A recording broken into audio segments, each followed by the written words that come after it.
नमस्कार दोस्तों, मैं प्रेरक पुजारा आप सभी का हार्दिक स्वागत करता हूं हमारे YouTube चैनल पर। दोस्तों, जैसे कि अभी हमारी राहु की सीरीज चल रही है, राहु देवता के बारे में हम आपको ज्ञान दे रहे हैं।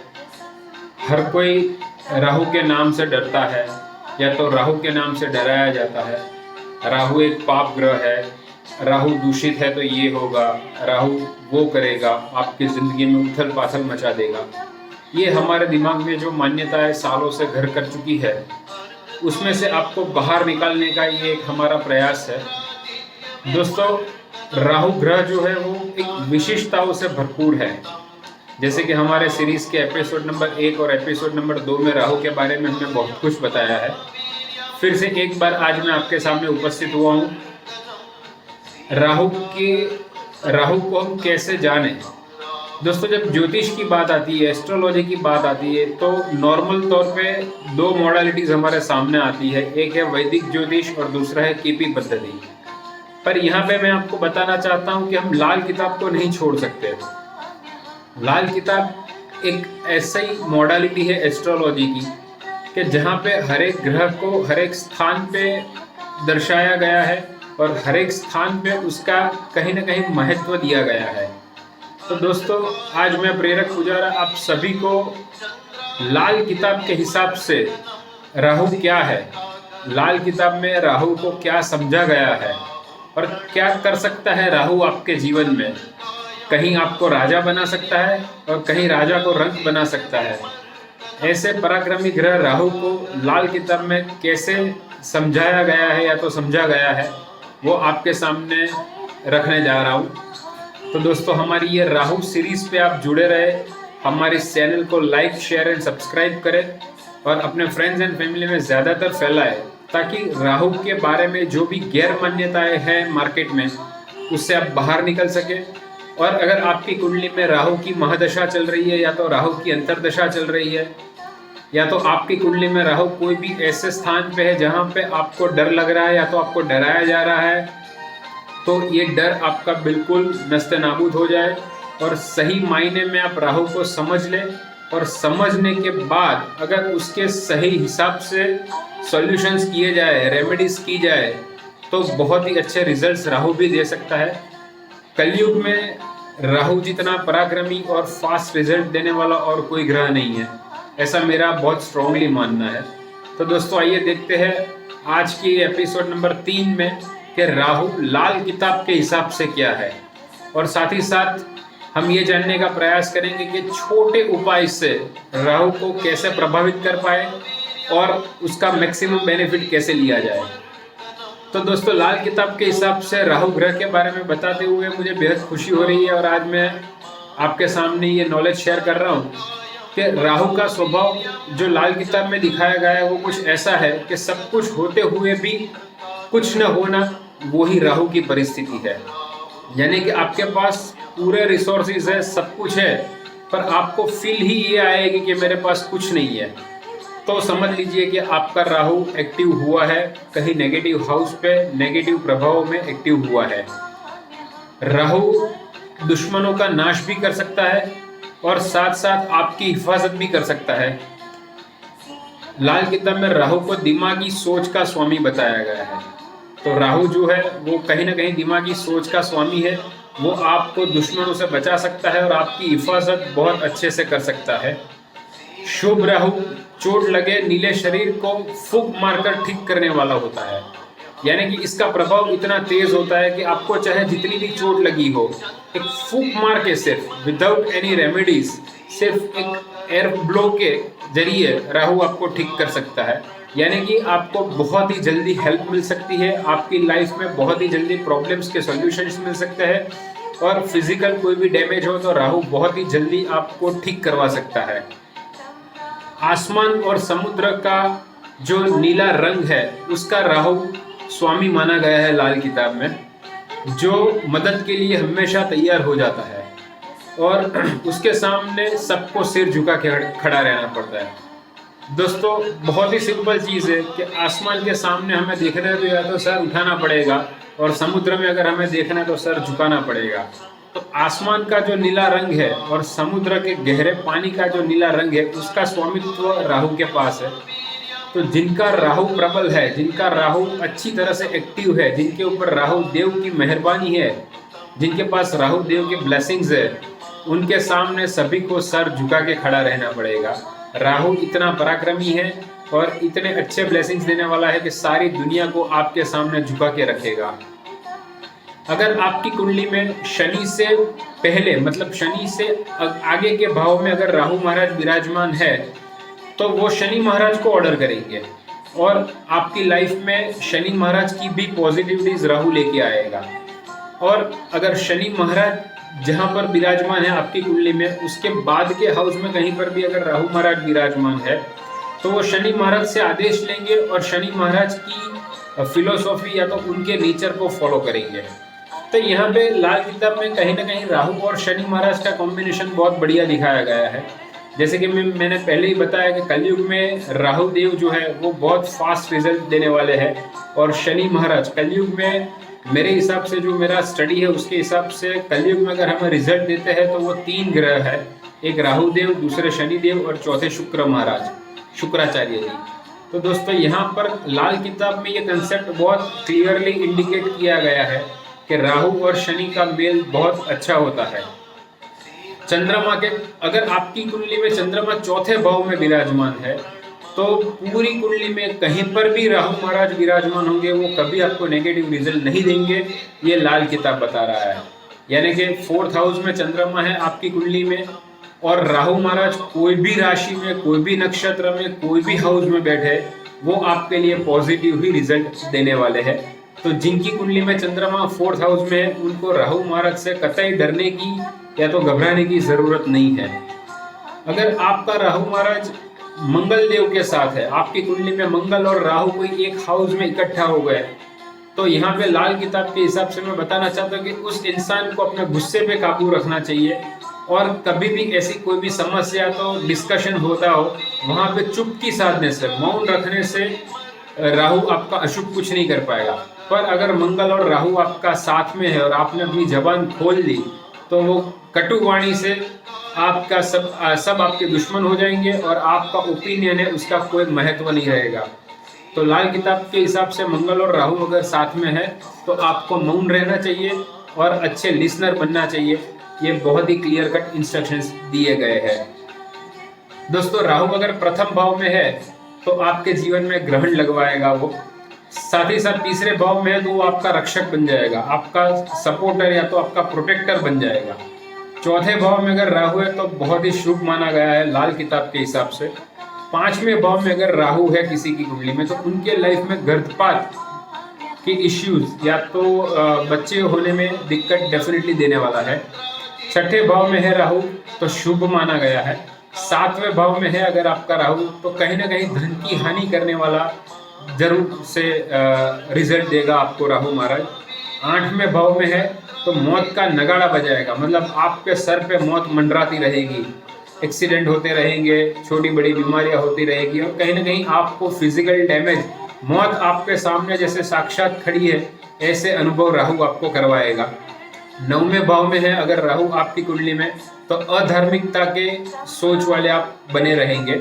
10वें भाव में है तो शक्ति का संचारक बनेगा राहु। 11वें भाव में है अगर राहु, तो आपके पिता या तो पिता समान गुरुजन हमेशा दुखी रहेंगे। ये एक जनरल एनालिसिस है राहु का लाल किताब के हिसाब से। दूसरे ग्रहों की स्थितियां भी देखनी जरूरी है, पर ज्यादातर ये देखा गया है कि ये भाव में अगर राहु है तो कहीं ना कहीं ऐसी परिस्थितियां डेफिनेटली क्रिएट आपके लिए करता है। राहु को फारसी भाषा में अगर देखें तो रास कहा गया है और अंग्रेजी में ड्रैगन हेड कहते हैं। तो इसका दिन गुरुवार की शाम है और इनका रंग नीला है। दोस्तों गुरुवार की शाम का समय, संध्या ढलने के बाद जो आसमान होता है उनको राहु का कहा गया है, और नीले रंग के राहु महाराज है। साथ साथ बताना चाहता हूँ कि लाल किताब के हिसाब से राहु नपुंसक ग्रह है और इसका कारक भाव भी 12वां है। अगर 12वें भाव में गुरु है तो वहाँ 12वें भाव में अगर राहु है तो वो वहाँ पे कारक हो जाते हैं और रिजल्ट कहीं ना कहीं कुछ ना कुछ अच्छा देते हैं। बेसिकली राहु को नपुंसक ग्रह लाल किताब के हिसाब से माना गया है। राहु का अक्सर कभी भी और कहीं भी हाथी की तरह होगा, हाथी के समान उसकी असर रहती है। यानी कि जब आता है आपकी कुंडली में, जब एक्टिव होता है तो आपके ऊपर वेट भी बढ़ जाता है और बहुत धीमी गति से वो बाहर निकलते हैं। अगर पॉजिटिव है और अगर वेट बढ़ा दिया तो आपको आसमान छूने से कोई नहीं रोक सकता और स्टेडी एंड कांस्टेंट ग्रोथ देगा। और कहीं पे अगर राहु महाराज नेगेटिव है आपकी कुंडली में तो आपके ऊपर वेट इतना बढ़ जाएगा कि उसके नीचे आप दब जाओगे। और जैसे हाथी का पैर किसी फल के ऊपर गिर जाता है और जैसे स्मैश हो जाता है पूरा फल, उस तरह कहीं ना कहीं आपकी ज़िंदगी को वो तबाह कर देंगे। तो राहु के असर को हाथी के साथ सरकाया गया है। राहु अगर अशुभ हो तो आपका काला कुत्ता या तो मर जाएगा या तो खो जाएगा, हाथों के नाखून जड़ने लगेंगे, आपके मस्तिष्क आपका जो है वो खराब होने लगेगा, दुश्मनों में वृद्धि होने लगेगी अचानक से। लाल किताब के हिसाब से सब चीज़ें मैं आपको समझा रहा हूँ। आपको अपमान के दंश सहन करने पड़ेंगे। नशे की आदत आपको डेफिनेटली लग जाएगी। जिनका भी राहु महाराज खराब है उनको नशे की आदत और खास करके धूम्रपान की आदत डेफिनेटली लगनी शुरू हो जाएगी। अचानक से आपको आर्थिक नुकसान हो सकता है। साथ ही साथ पागल खाना या तो कोई दवाखाना यानी कि अस्पताल या तो जेल में भी आपको पहुंचा सकता है राहु। सिर दर्द, दिमागी असंतुलन, बात बात पर आपा खो लेना यानी कि अपना सेल्फ कंट्रोल मिस कर लेना, वाहन में दुर्घटनाएं, गलत फहमियों के शिकार रहना, अपनी मति भ्रम होना और भोजन में बाल दिखना। खाना जब आप खाने बैठते हैं और आपको भोजन में बाल दिखता है तो कहीं ना कहीं राहु महाराज एक्टिव हो चुके हैं। ओवरऑल अगर देखें तो नैतिकता में गिरावट लाने का काम भी राहु महाराज करते हैं। गुप्त और अवैध संबंधों को भी हवा राहु महाराज देते हैं। मानसिक तनाव, डिप्रेशन इत्यादि के लक्षण भी राहु महाराज के बिल्कुल दिए गए हैं। तो दोस्तों, लाल किताब के हिसाब से राहु को अच्छा भी माना गया है और उनके नेगेटिव एस्पेक्ट्स भी दिए गए हैं जो हमने यहाँ पे डिस्कस किए। अब ये जो सब चीज़ें हैं राहु महाराज को, उसको बहुत ही अच्छे तरीके से और बहुत ही कम एक्सपेंस में इनकी नेगेटिविटीज को कैसे दूर की जाए, क्या उपाय किया जाए कि राहु महाराज की नेगेटिविटी को हम कम कर पाए हमारी लाइफ में, उसके लिए बहुत ही अच्छे उपाय दिए गए हैं, मैं आपके साथ शेयर करना चाहता हूँ। और राहु महाराज का उपाय एक चीज़ से बहुत सटीक होता है और वो है मोरपंख। हम सभी जानते हैं कि कृष्ण भगवान अपने सिर मुकुट पे मोरपंख लगाते थे। यहीं पे हमारे शास्त्रों में इंडिकेशन दिया गया है कि कृष्ण भगवान ने राहु महाराज को भी सर पे बिठा के रखा था। उनको अगर वर्शिप करते हैं तो वो आपको दुनिया में कहां से कहां पहुंचा सकते हैं। दूसरी चीज, अगर आप कृष्ण भगवान की पूजा करते हैं, कृष्ण भगवान की वर्शिप करते हैं और उनके सर पे, अगर आपके पास कृष्ण भगवान की मूर्ति है तो उनके सर पे आप हर रोज नित्य नए मोरपीछ लगाते हैं या तो उनकी सेवा करते हैं तो भी आपके राहु महाराज कंट्रोल में रहेंगे। तो दोस्तों, आइए जानते हैं कि 12 भावों में अगर राहु महाराज है तो मोरपंख के जरिए उनका कैसे फायदा उठाया जाए। तो अगर प्रथम भाव में आपका राहु महाराज है तो सुबह उठ के और सोने से पहले प्रतिदिन मोरपंख शरीर को 7 बार टच करें। एक मोरपंख लेना है आपके जिस्म में कहीं भी, उसको 7 बार हर रोज सुबह उठ के और शाम को सोने से पहले आपको टच करना है अगर आपका राहु कुंडली में प्रथम भाव में है तो। अगर यही राहु दूसरे भाव में है तो आपको तिजोरी में मोरपंख रख देना है। जहां पर भी आप अपना कैश बॉक्स है या तो आपकी तिजोरी है, जहां भी आपके अलमारी या कबाट है, उसके अंदर आपको मोरपंख रख देना है अगर आपकी कुंडली में दूसरे भाव में राहु महाराज है तो। अगर तीसरे भाव में राहु महाराज है तो आपकी ऑफिस में मोरपंख रखना जरूरी है।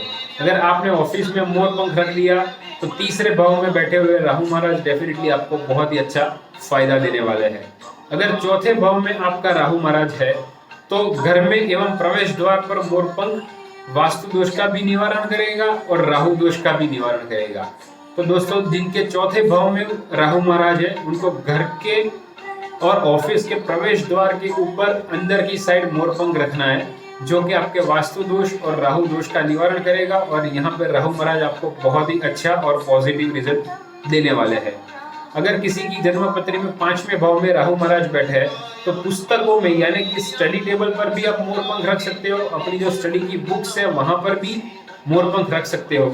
अगर आपके बच्चे बीमार रहते हैं तो बच्चों के ऊपर से मोरपंख 7 बार उल्टा हर रोज घुमा लीजिए, तो भी आपके बच्चों के ऊपर से राहु महाराज का प्रभाव जो है वो कम हो जाएगा और बच्चों की तबीयत बहुत पॉजिटिव रहेगी। यानी कि 5th हाउस का राहु बच्चों को भी प्रॉब्लम दे सकता है और एजुकेशन में भी प्रॉब्लम कर सकता है। तो आपके बुक्स में अगर मोरपंख रखते हैं तो अच्छे से अच्छी एजुकेशन आप ले पाओगे, और अपने बच्चे के ऊपर से 7 बार उल्टा अगर मोरपंख आप घुमा लेते हो हर रोज तो उनकी भी हेल्थ बहुत बढ़िया रहेगी और राहु महाराज उनके ऊपर भी डेफिनेटली प्रसन्न रहेंगे। आगे देखिए दोस्तों, 6ठे भाव में अगर आपके पास राहु महाराज है आपकी कुंडली में तो काला कुत्ता पालना जरूरी है। मोरपंख को 7 बार शरीर से 7 बार उल्टा घुमा के अपने पास रखना है। ये उपाय करने से आपके राहु महाराज 6ठे भाव में है वो बहुत ही बढ़िया आपको रिजल्ट देंगे और आपकी लाइफ बहुत ही बेहतरीन बनाएंगे। अगर 7वें भाव में राहु महाराज है तो बेडरूम में मोरपंख अपने बिस्तर के नीचे रखना है। अपने बेडरूम में भी रख सकते हो और अपने बिस्तर के नीचे भी आप मोरपंख रख सकते हो अगर 7th हाउस में आपकी कुंडली में राहु महाराज विराजमान है तो। साथ ही साथ अगर 8वें भाव में राहु महाराज विराजमान है तो 7 बार अपने सर से उल्टा घुमाकर बहते पानी में मोरपंख को छोड़ देना है, और मोरपंख को 7 बार शरीर से टच भी हर रोज कर सकते हो आप। 8वें भाव में राहु महाराज अगर कष्टदायक है आपकी कुंडली में तो 7 बार अपने सर से उतार के उल्टा उतार के बहते पानी में छोड़ दीजिए, और दूसरे मोरपंख अपने पास रखिए जो आपके शरीर को 7 बार हर रोज टच करके अपने पास संभाल के रखने हैं। तो 8वें भाव का राहु कम कष्ट पीड़ादायक हो जाएगा। अगर 9वें भाव में अगर राहु महाराज है तो आपके घर के मंदिर में आप मोरपंख रख लीजिए, बहुत ही पॉजिटिव रिजल्ट आपको देगा। 10वें भाव में अगर राहु महाराज है तो ऑफिस में मोरपंख का गुच्छा रख लीजिए, बहुत बढ़िया रिजल्ट देगा, कारोबार में तरक्की करेगा, और अगर प्रमोशन चाहिए तो प्रमोशन भी देगा और बिजनेस ग्रो भी 10th हाउस का राहु करेगा अगर आपके ऑफिस में या तो आपके डेस्क के ऊपर मोरपंख अगर आप गुच्छा रख लेते हो तो। 11वें भाव में अगर राहु महाराज है तो इनका कुछ हिस्सा गरीबों एवं कोढ़ियों की सेवा में लगा दीजिए। आपकी जो इनकम है उसका कुछ हिस्सा गरीब लोग और कोढ़ी लोग जिनके जिस्म पे कोढ़ जो व्हाइट स्पॉट हो जाते हैं ऐसे लोगों की सेवा में अगर आप अपनी इनकम का कुछ हिस्सा लगा देते हो तो राहु महाराज आपके ऊपर डेफिनेटली मेहरबान रहेंगे। और अगर 12वें भाव में आपकी कुंडली में राहु महाराज है तो बेडरूम में सिरहाने पर मोरपंख रख लीजिए। सोने से पहले शरीर पे 7 बार स्पर्श करके सोए, बुरे सपनों से भी आप बच पाओगे और राहु महाराज यहाँ पे आपको बहुत ही बेहतरीन रिजल्ट देगा। तो दोस्तों ये हमने जाना कि हमारे 12 भाव में अगर राहु महाराज है तो मोरपंख के जरिए या तो छोटे छोटे उपायों के जरिए उनको बेनिफिट कैसे ले सकते हैं और उनके नेगेटिव दुष्प्रभाव को कैसे दूर कर सकते हैं। दोस्तों यही सीरीज को हम आगे बढ़ाएंगे फिर से एपिसोड नंबर 4 के साथ, जहां पे हम अब एक एक भाव में राहु महाराज क्या फल देंगे, क्या पॉजिटिव करेंगे और क्या नेगेटिव करेंगे उसकी विस्तृत से चर्चा करेंगे। तब तक के लिए आप हमारे साथ जुड़े रहिए। हमारी चैनल को लाइक सब्सक्राइब और शेयर करना मत भूलें ताकि ज़्यादातर लोगों के पास ये इन्फॉर्मेशन पहुंच पाए और ज़्यादातर लोगों राहु महाराज की जो गैर मान्यताओं से पीड़ित है उनमें से बाहर निकल पाए और सही रास्ता उनको मिल पाए। इसके अलावा अगर आप एस्ट्रोलॉजिकल कोई भी गाइडेंस चाहते हैं, वास्तुशास्त्र रिलेटेड कोई भी गाइडेंस चाहते हैं, टैरो रीडिंग करवाना चाहते हैं तो नीचे दिए गए मेरे नंबर पे आप मुझे कॉल कर सकते हैं। अहमदाबाद में मेरी ऑफिस है, वहाँ पे आप अपॉइंटमेंट लेके मिल सकते हैं। आपसे दोबारा मिलेंगे नए एपिसोड में राहु महाराज की और अधिक जानकारी के साथ। तब तक के लिए नमस्कार।